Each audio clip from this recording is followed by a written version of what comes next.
All right, hello and welcome to this week's episode of Muscatine in Focus. I'm your host, Chad Bishop, and we'd like to welcome you to the show. We're very excited to be at the Muscatine Art Center with Melanie Alexander. Welcome. Yeah, thanks for visiting. So there's always some great things happening at the Art Center, rotating exhibits, so you can always come back, and time and time again. But right now you have two really interesting exhibits that we'd like to talk about. Right, they both tie back to our Muscatine history. Oh, okay, great. So first up, we have What Follows is True. That's the exhibit space we're in right now. Yes. Talk to us a little bit about this exhibit. Okay, so this is about the Crescent Hotel, which maybe is new to our Muscatine folks. So this is actually the cancer hospital that Norman Baker established in Eureka Springs, Arkansas. So there's a very local Muscatine story that's part of this. The key part of the exhibition are the graphic illustrations that were created by an artist named Sean Fitzgibbon. And he is both the author and the illustrator for, it's a nonfiction graphic book. So I always want to say graphic novel, but it's not a novel, it's nonfiction.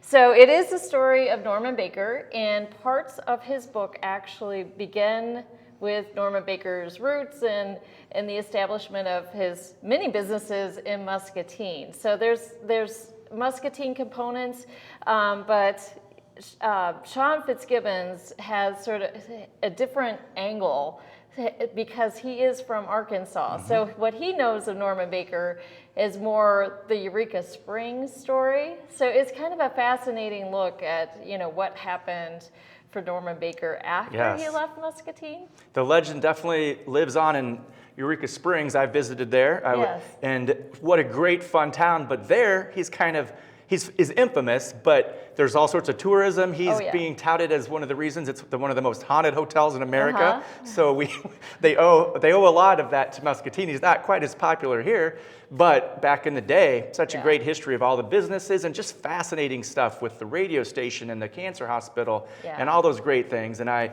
am wearing my Norman Baker shirt because I've done a movie and a documentary about him, which we're going to tie in as well for this celebration. So Sean has been here for a decade, or if not longer, He's been visiting. doing research, using resources here in Muscatine, both at the Muscatine Art Center and at the Musser Public Library. So, the staff at the Muscatine Art Center has had a relationship with Sean for at least a dozen years, and it's taken him that long to do all these illustrations and get the story, put together. And he did a lot of sort of crowdsourcing to fund his project. And the books are here, so people can actually pick up the book. Nice holiday gift for somebody who's into Muscatine history. And you don't have to necessarily love, graphic.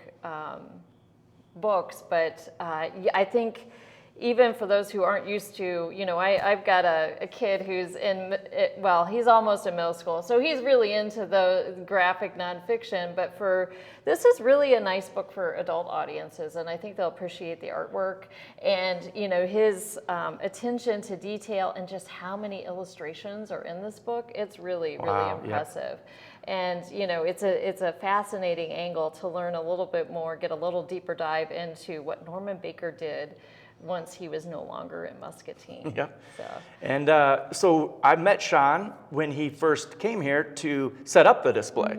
And we've been chatting back and forth because with the movie I did and with his graphic novel, I was kind of thinking, hey, maybe this could be something that gets the eye of a potential movie producer down the road for a Netflix series. So we're kind of giggling about that because it's kind of an interesting storyboard. But me and him were talking for hours for obvious reasons because of our research with Norman Baker. And so the main reason I wanted to have you on the show is because this Sunday coming up, October 23rd, is the closing ceremony where Sean's going to be here. So a great opportunity to not only look at the display, the book, and see the film that we're going to screen at 3 p.m. Tell us about that. Well, you're right. So sort of the highlight is that Sean's going to be back in Muscatine. It is the last day for the exhibition. So if you haven't been to see his original artwork, which is what's displayed on our walls right now, you don't want to miss that. And Sean will be here. He'll, answer some questions. He's going to do a book signing. And then once sort of we wrap up his component, I think that's starts at 1:30 to 2:30, something like that. And then we'll segue into the film screening. And you'll be here to talk about the film, and I think Laura Legis, who was one of the producers. The star Chris Cosby's planning on coming, and Great. a lot of people in Muscatine have probably seen it. We screened it locally a couple of years ago, but a chance to see it again on a nice big screen. But kind of more importantly, the new angle is with Sean and me and in the room, just taking a step back into history, but bringing it to life through illustrations and video. And so it should be a pretty fun time. Yeah. And the exhibit here, there are cases with artifacts that are from the Muscatine Art Center's collection. So there's actual Norman Baker related materials that are, things that his companies, Know the Naked Truth, and tying back to the Calliophone, all that stuff is on view within these same exhibitions. So Sean's illustrations are on the wall, and the artifacts are more in the middle of the room. But I had some visitors in just the other day, and we walked through it, and it's amazing to look at the types of things that were sold out of the out of his shop. They sold prunes and coffee beans and cigars, and it's just Baker amazing. Beans. What to get into that guy's mind would be interesting. Just Baker beans. Why not sell some beans or some flour? Right. Hope to see everybody October 23rd for the closing ceremony of What Follows is True, and the screening of my film, The Man in Purple. It's going to be a great afternoon.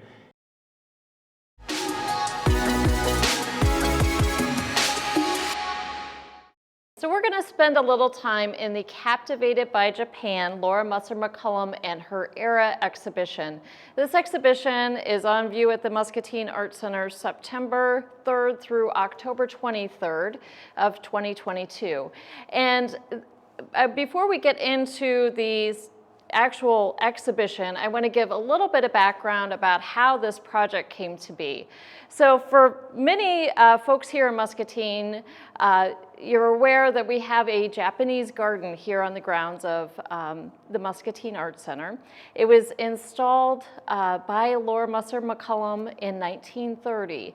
And we're undergoing a project to rehabilitate that garden. And we have both a federal grant and a grant from the Roy J. Carver Charitable Trust to fund that project.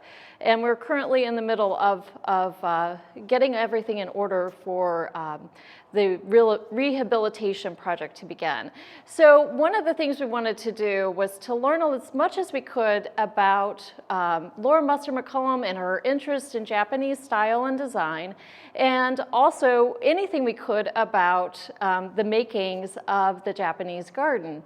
We hired Beth Cody, who's the author of the book called Iowa Gardens of the Past, and she was a consultant for us throughout this project. Beth began working on this project about 2 years ago, and she really dug deep into the history of trade with Japan for not just the United States, but the Western world, and the development of Japanese gardens throughout the Midwest, and really the importance of World's Fairs and exhibitions in exposing Japanese style and Japanese design to Americans.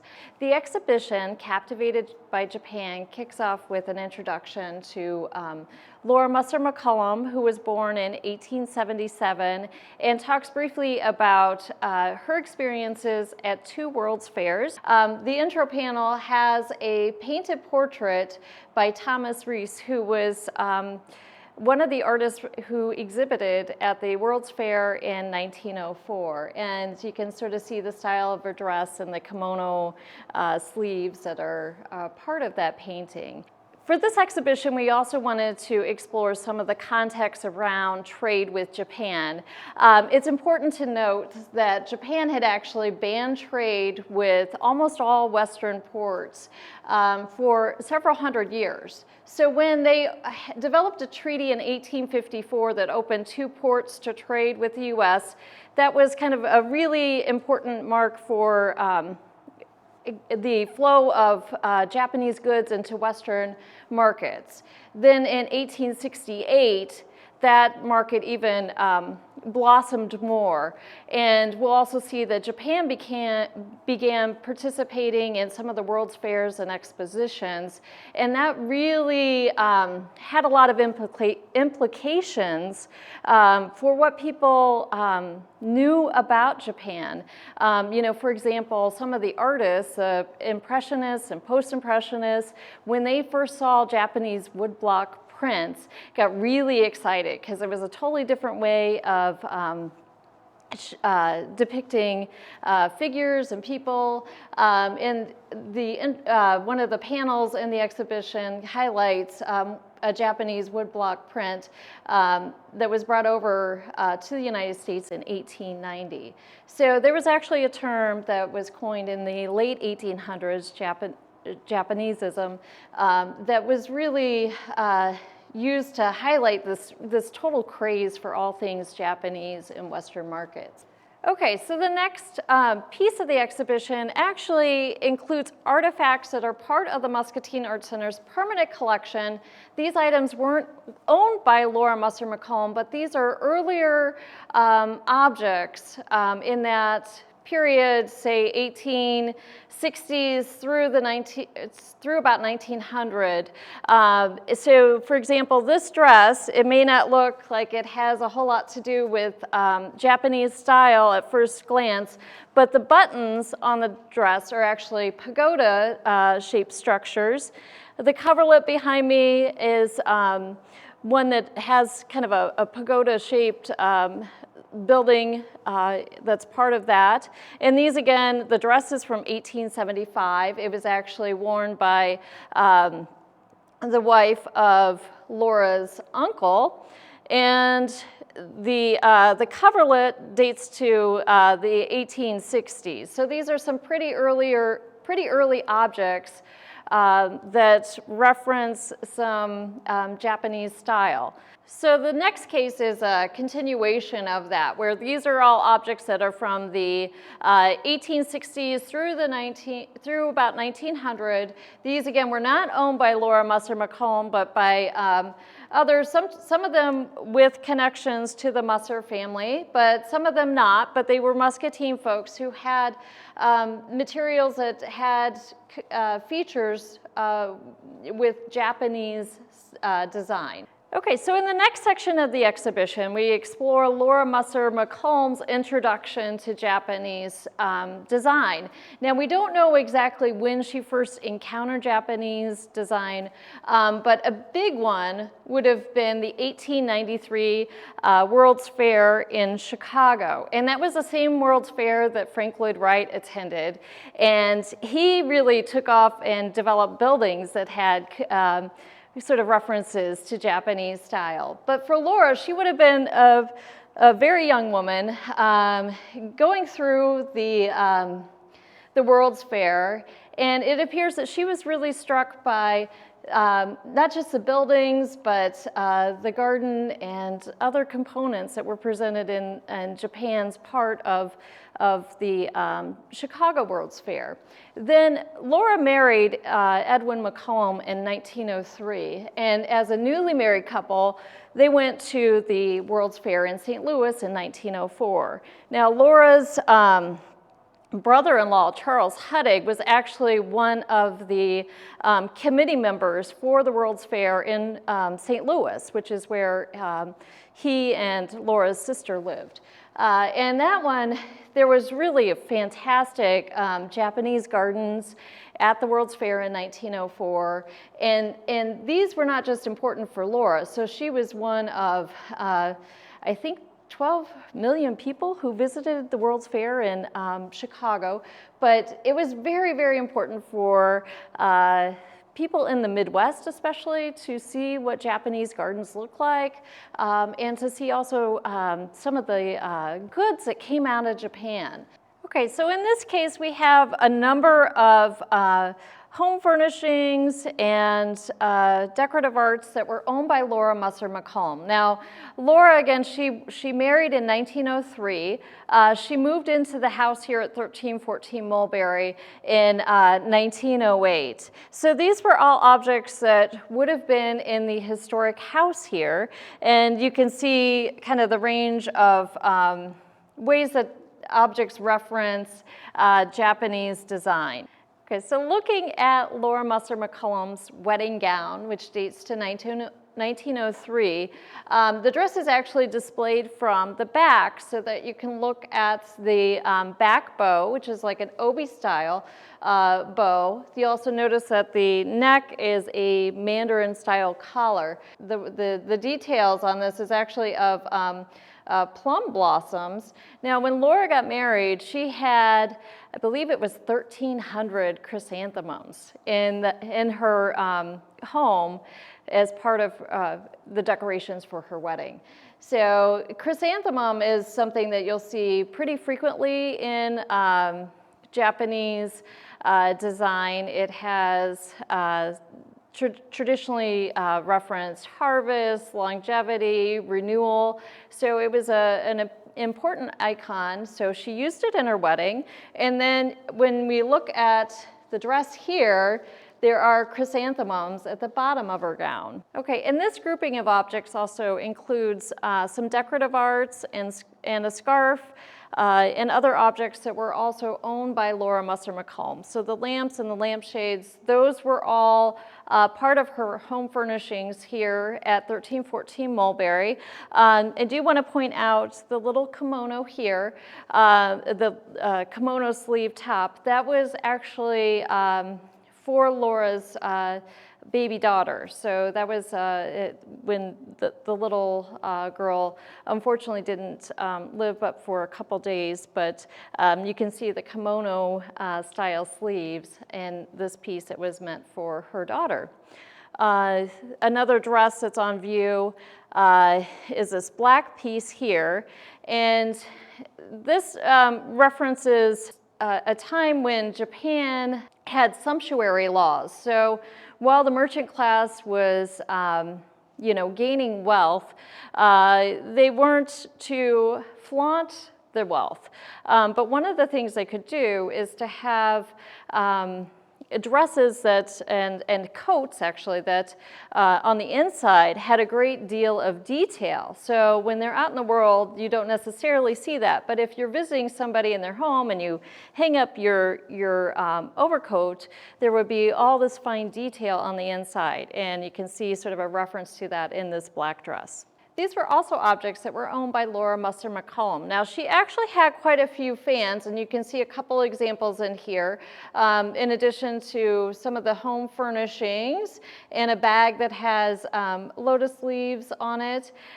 There's all sorts of sort of fine details. So coming up close and taking a look at, the objects and how that Japanese style is seen in the things that were actually owned by Laura Musser McCollum. Laura Musser McCollum was a trained vocal musician. She studied music at an early age, and she was really, like a lot of Americans and Europeans, interested in Japanese inspired operas that were developed in the early 1900s. So one of them was the Mikado, another was Madame Butterfly. The Mikado was actually staged here in Muscatine in 1916, and the Madame Butterfly was, pieces from Madame Butterfly were presented multiple times here in Muscatine, including a performance by Laura Musser McCollum. So locally, Laura appeared on stage in 1917 to sing pieces from Madame Butterfly. And this is actually called the Madame Butterfly gown. It was worn by Laura, and we believe she wore this when she was singing on stage. Now, this dress, if you pull the arms up, it appears like butterfly wings. And I also want to point out that we happen to have a recording of Laura singing from Madame Butterfly, and it's recorded on a Victor record. Laura was also the wife of Edwin McCollum. So Edwin and his family, they had started the McCollum dry goods store here in Muscatine. So that was a store, like a department store that sold a little bit of everything. Now, when they opened the Laurel building in 1917, they had a giant celebration. And one of the things that they did was actually have Japanese men come in Japanese costume to sort of build up some enthusiasm around the opening of the store. Now, Laurel, I'll point out, is actually part of Laura's first name, and her husband, Edwin, E.L. McCollum's two first initials, so to make Laurel Building. Anyway, so when they opened, there was a great celebration, and there were a number of goods that were inspired by Japanese design, and also items that were manufactured in Japan that they sold in the store here in Muscatine. Okay, so the next series of cases features objects that were either inspired by Japanese design or actually made in Japan. And most of these items were made in the early 1900s up to about the 1930s.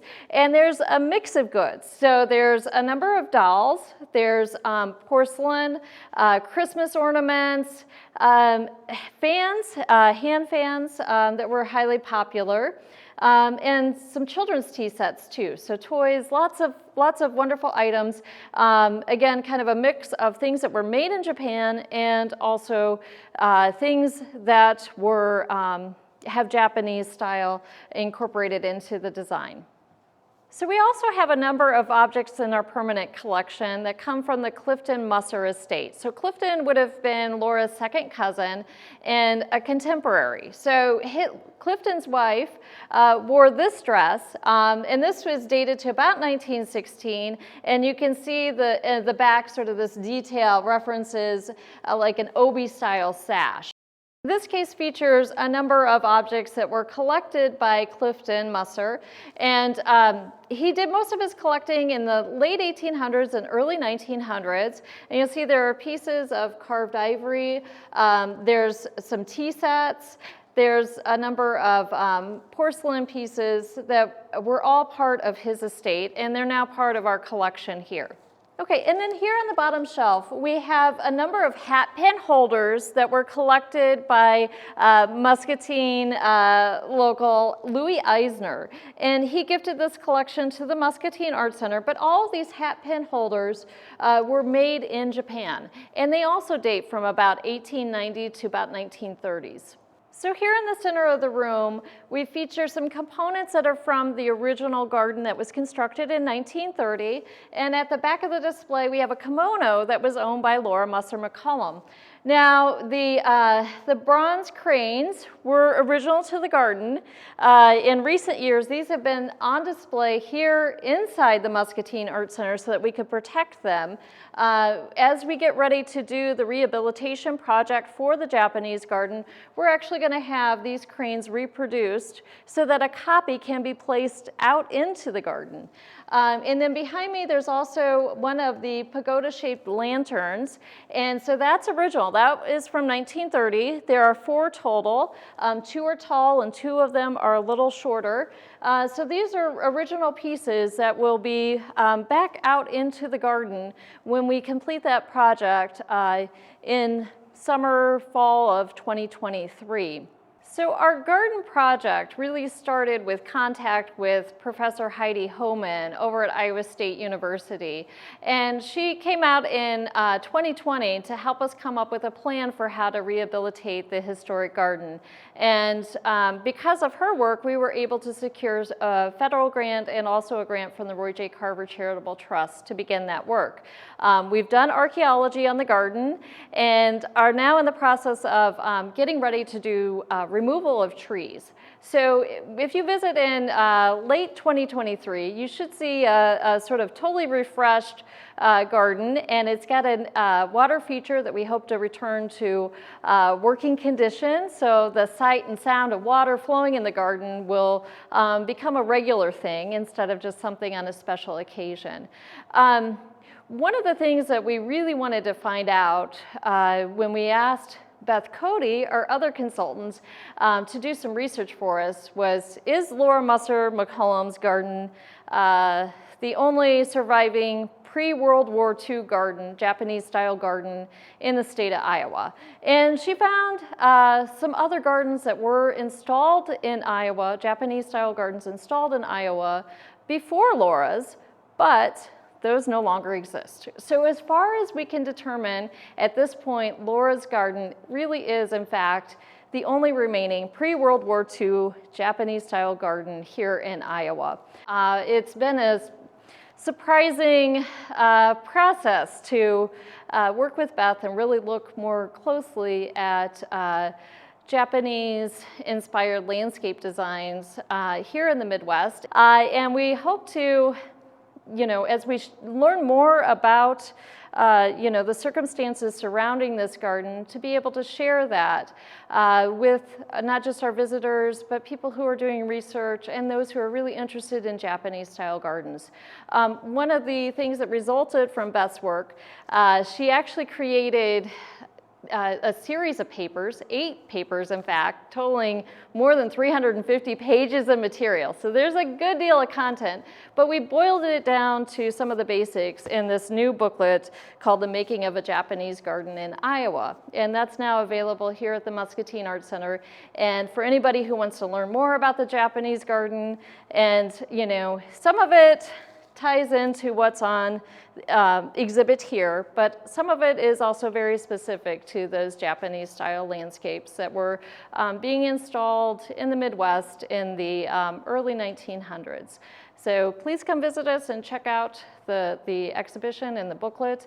And if you're into Japanese landscape design, the research papers that Beth created are also available.